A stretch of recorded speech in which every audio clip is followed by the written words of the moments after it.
पढ़ने वाले हैं प्रश्नावली 9.2 के प्रश्न। कक्षा 9वीं के गणित है, जिनमें प्रश्नावली 9.2 के प्रश्न पढ़ेंगे।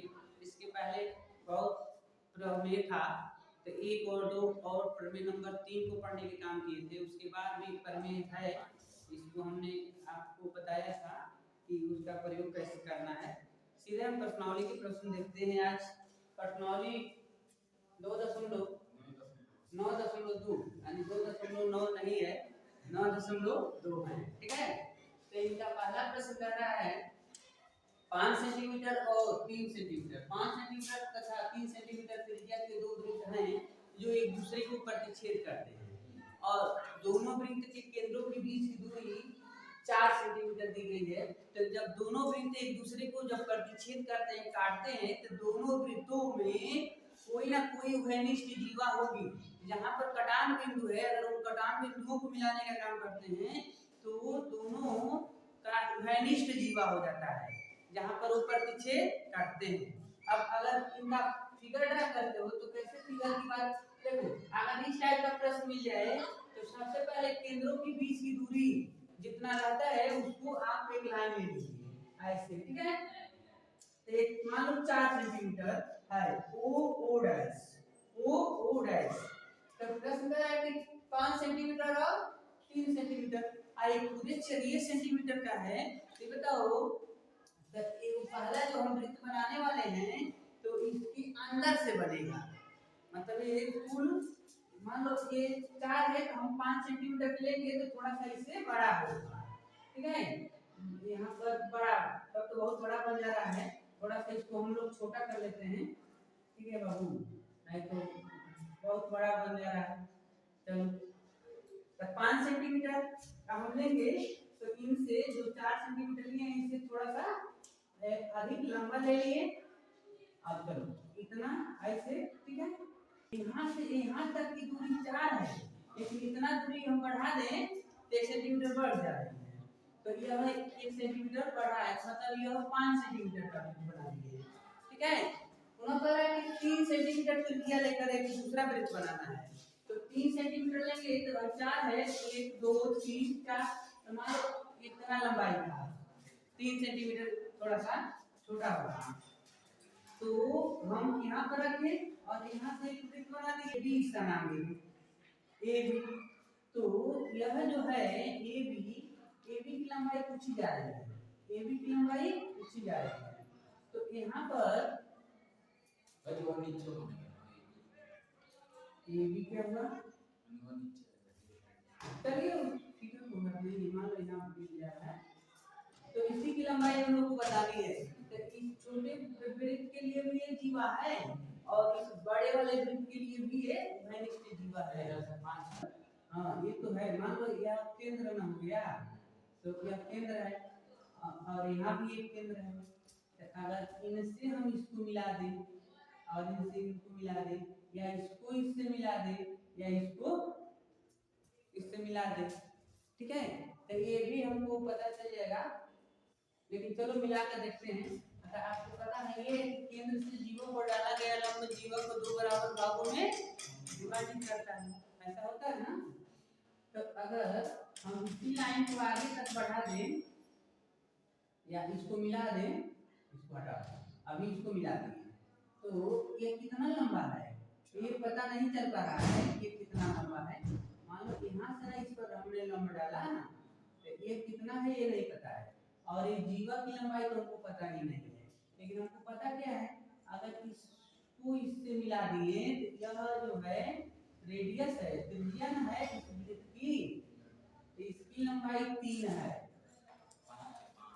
यहाँ पर देखो छोटे त्रिज्या त्रिज्या 3 है। अगर हम यहाँ से इसको मिला देते हैं तो इसकी लंबाई 5 है, बड़े वृत्त की त्रिज्या। अरे यार देखो यहाँ पर यह एक बड़ा सा वृत्त है ना, इसकी त्रिज्या है 5।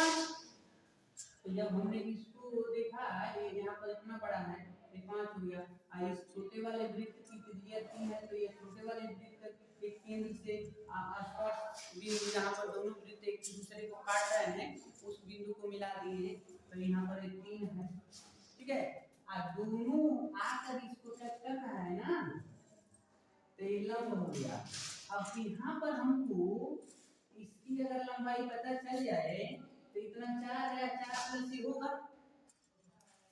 इतना का लंबाई कितना है, मान ली वो डैश है ना, इसको x मान, ठीक है, x मान सकते हैं और इसको यहाँ पर यम नाम दे देते हैं, तो इसको y लिख लीजिए, इधर भी तो y हो जाएगा, आधे पर नहीं कटा है, वृत्त के केंद्र से जीवा पर डाला गया लंब जीवा को दो बराबर भागों में विभाजित करते हैं, तब यहाँ पर इतना y इधर भी y, टोटल 2y हो जाएगी।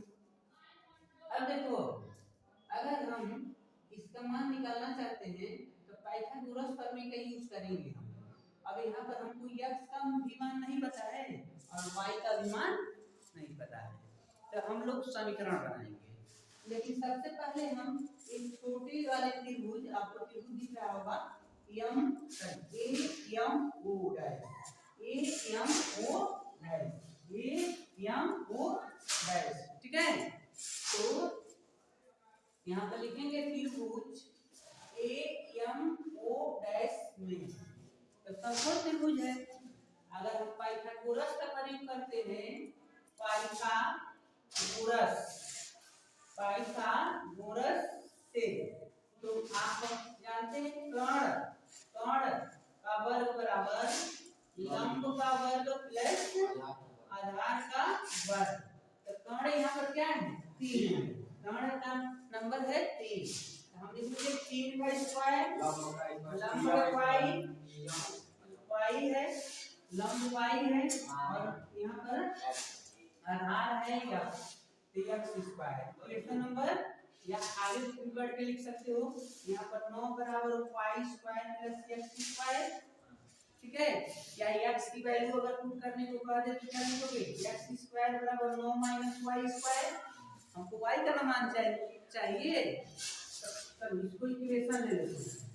अब अगला हां y की जगह am भी पकड़ सकते हैं, am, हाँ am रख सकते थे, लेकिन am के बजाय हम सीधे उसका am की लंबाई y माने हैं तो y रख देंगे, ठीक है।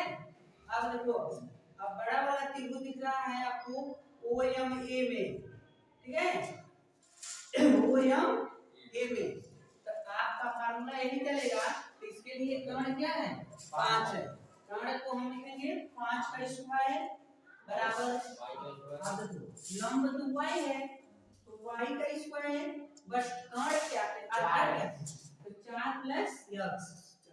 प्लस x टोटल लंबाई लेंगे, तो 4 प्लस x का स्क्वायर। अब हम इसको तोड़ो, 25, तो y यहाँ पर तो 25 लिख देंगे, 25 बराबर y स्क्वायर प्लस 4 चौके 16, a प्लस b का होल पर x स्क्वायर, हाँ यहाँ पर x स्क्वायर प्लस कितना लिखेंगे 8x, हाँ 4 दूनी 8x, ठीक है।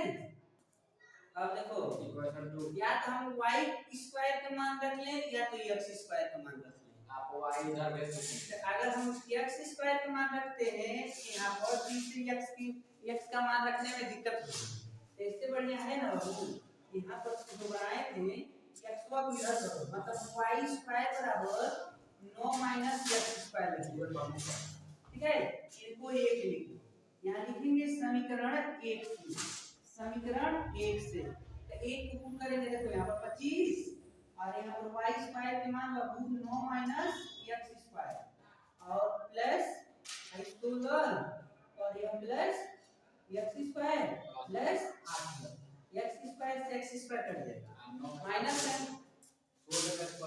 हाँ हाँ ठीक है, यहाँ पहले इनको ऐड कर देखो, यहाँ पर 25 है ना, इधर हाँ इधर कितना हो गया 25, यो 25 हो गए प्लस 8x, अरे यार ये तो 8x बराबर 25 माइनस हो गया ना, 25 माइनस 25, 8x बराबर 0, x के मान क्या मिल गया 0 मिल गया, लगभग x का नगण्य हो गया, यहाँ पर तो x की कोनो वैल्यू नहीं है।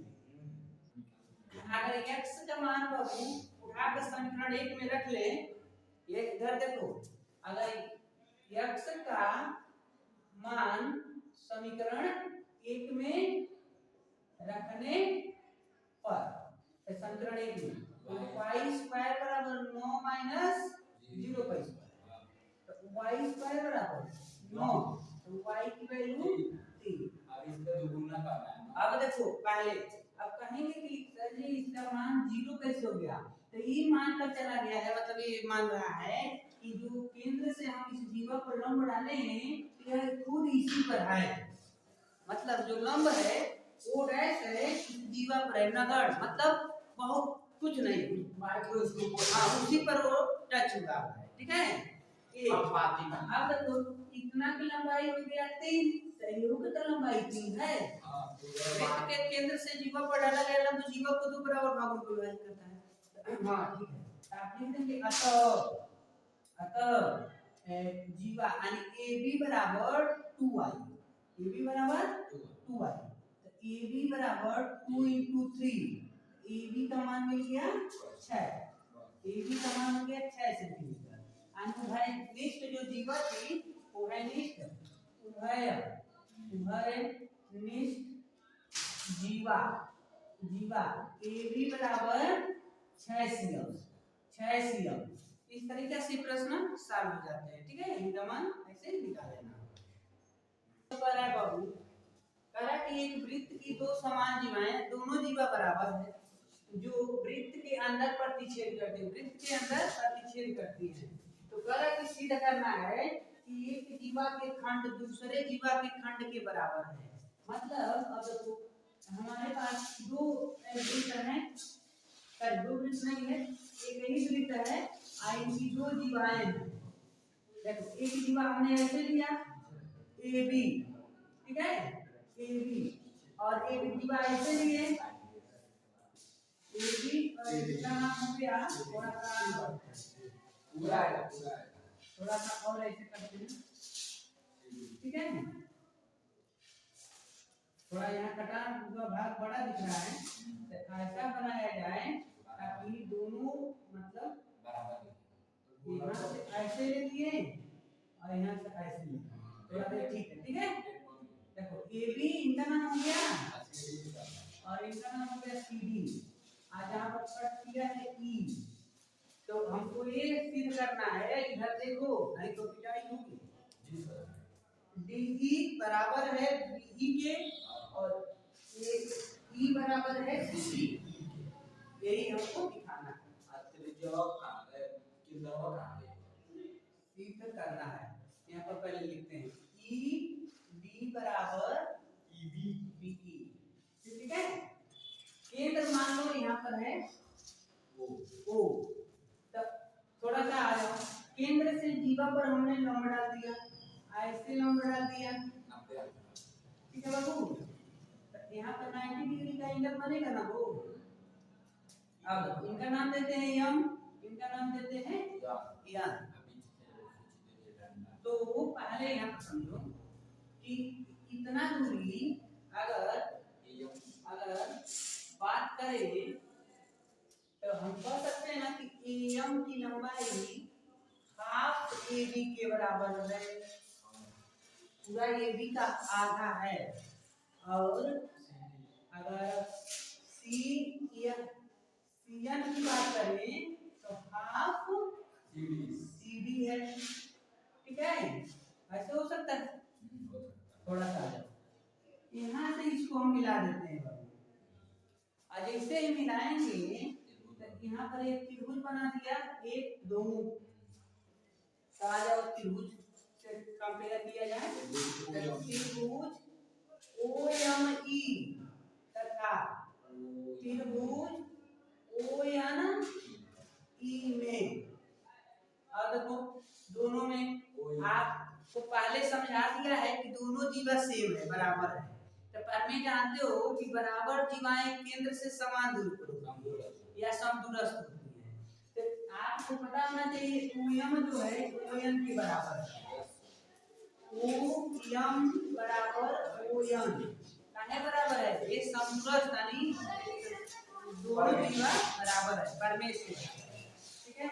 आप कर सकते हैं प्रमेय से, ठीक है, प्रमेय से। तो आगे आ जाओ और यहाँ OE बराबर OE है, वर्निस्ट है।